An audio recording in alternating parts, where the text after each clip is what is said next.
Welcome to Let Me Fix This. Enjoy the video. Open your web browser and go to Accounts. Google, Com to sign in. Enter your Gmail address, then your password to access the account. If prompted, complete two-step verification using your existing phone or backup code. On the Google account dashboard, click Personal Info in the left menu. Under Contact Info, locate the phone section showing your current 10-digit number. Click the phone entry to open editing options and verify your identity. Google may ask for your password or send a code to the old number. Do not proceed if you cannot receive codes. Secure recovery options first. Tap the pencil icon or Edit next to the phone number to change it.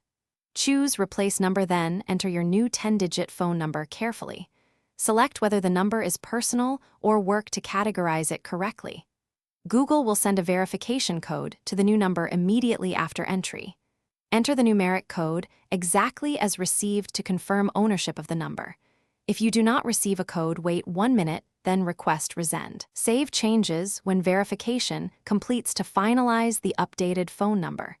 You will see the new number appear under Contact Info after saving. Next, open Security from the left menu to update two-step verification settings. Under Signing into Google, choose Two-Step Verification to manage verification methods. Add the new phone under Voice or Text Message as a primary verification method.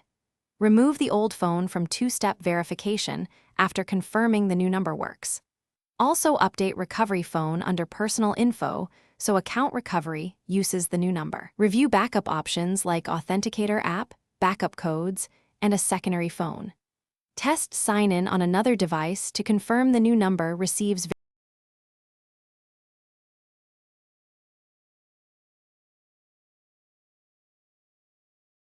Thanks for watching. If you found this helpful, don't forget to like and subscribe.